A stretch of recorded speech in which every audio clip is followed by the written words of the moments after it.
My name's Ron Grant, and for something like about 16 and a half years I was the kit man, and actually experienced some of the best times with Reading Football Club, or what Reading Football Club have ever had. Moving from what was the old second and third division to eventually the Premiership.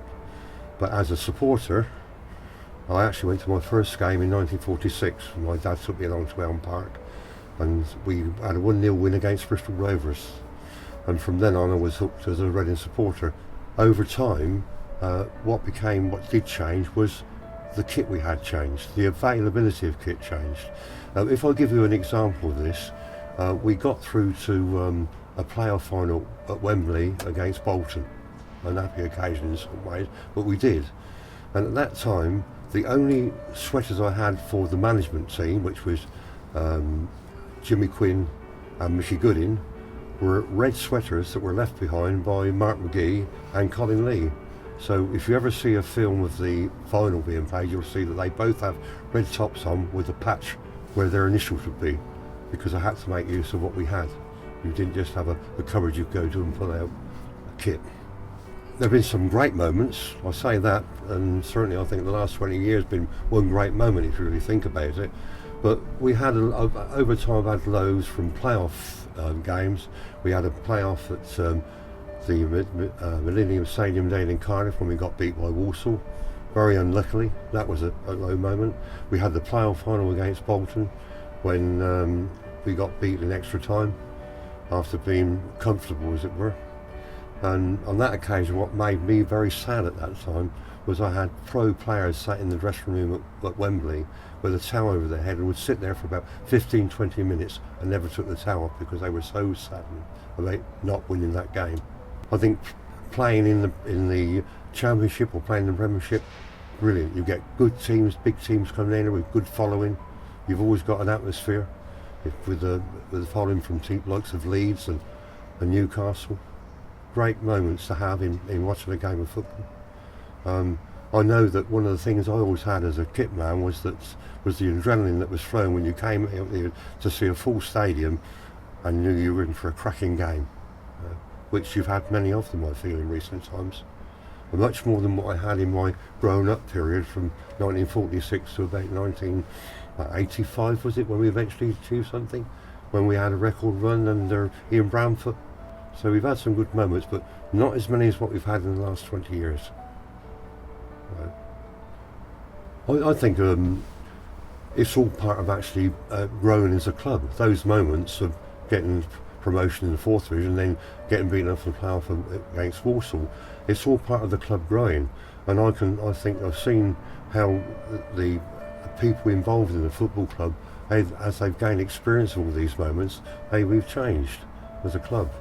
I sometimes think, I very often heard people say about Little Reading, and we're actually fighting above our weight, or achieving things above our station, as it were. But I don't see that. I think now, if you went to elsewhere in the country and spoke to a football supporter, you'd say, listen, Reading is a club that's established in the Championship, have been in the Premiership, back to the Premiership, and we could be perceived by many people in football as quite a big club. Right? We're not little old Reading, that's how I see it now. At least I don't think we are.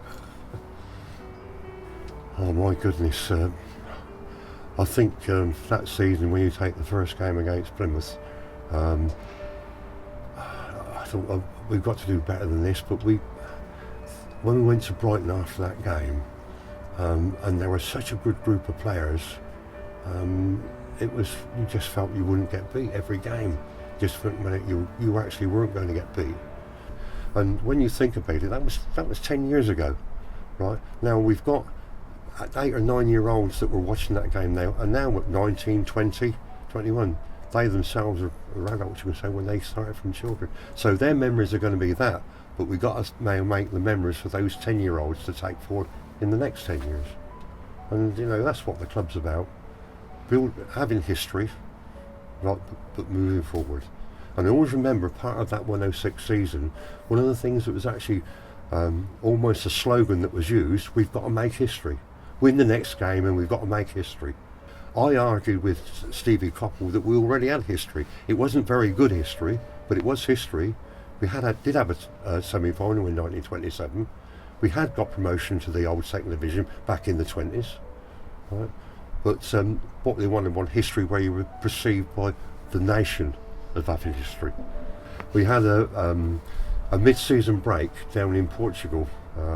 Steve Coppell was the manager, and we were in I think it was Barrington's was the a hotel stroke sports complex, right? So there was a lot of football played and cricket and other sports, but we had one football match that was played between the two teams, and the losing team had to get into the swimming pool. And if I tell you this mid-season break was in February, that swimming pool in Portugal was very cold, right?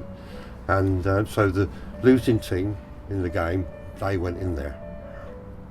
The next thing was, that's not fair, the other team got to go in as well. But if I tell you that both teams then turned on the backroom staff, and all the backroom staff were thrown in there as well, Kevin Dillon, Wally Downs, and then the manager was chased, Stephen Coppell, and he went in of his own accord in actual fact.